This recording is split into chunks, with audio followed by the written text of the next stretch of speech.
आपका जो प्रश्न है ये जलन और कुंठा से भरा हुआ है। जो आपने पूछा है ना अभी, पूजा होगी या नहीं होगी, ये सब बात की बात। आप पहले उस जमाने में किसी ऐसे व्यक्ति के होने की कल्पना कीजिए। उस जमाने में इन व्यक्ति के पास, बाबा साहब के पास 64 विषयों में 64 बेटा 64 विषयों में मास्टर डिग्री थी। देखो, दो चीजें जानो, श्रेष्ठता है तो स्वीकार करो, अच्छी चीजें हैं यदि अनुकरणीय है तो अनुकरण करो उनका। फेसबुक, व्हाट्सएप, ट्विटर आदि के ज्ञान से आपका काम नहीं चलेगा। और एक बड़ी बात, प्रत्येक भारतीय को गर्व होना चाहिए।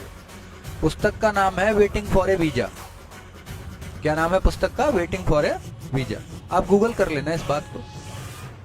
कोलंबिया विश्वविद्यालय में इनकी लिखी हुई किताब पढ़ाई जाती। जलने वाले जलते रहेंगे भाई साहब, आप अपनी जलन बरकरार रखें।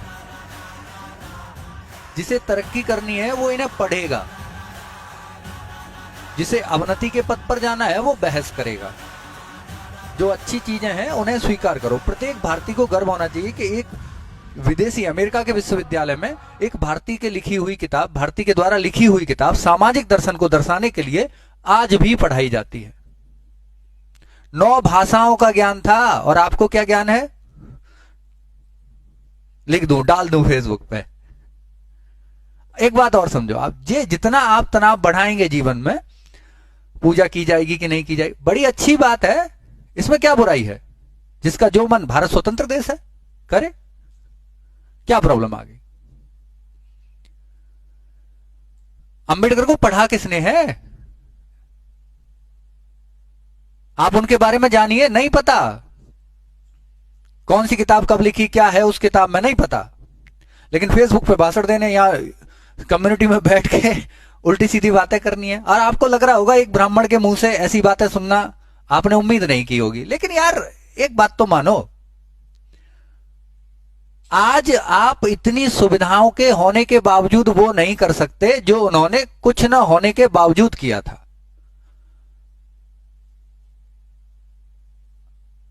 अंबेडकर रोज रोज पैदा नहीं होते। आप तो एक तिनका भी नहीं हो, आपकी मुसीबतें एक तिनके के बराबर भी नहीं है। आगे आप पढ़ाई पे लिखाई पे ध्यान दो, इन सब बातों से हटो। 2-4 आदमी बहिष्कृत हैं। बहिष्कृत हितकारिणी सभा की स्थापना डॉक्टर भीमराव अंबेडकर ने सन 1924 में की।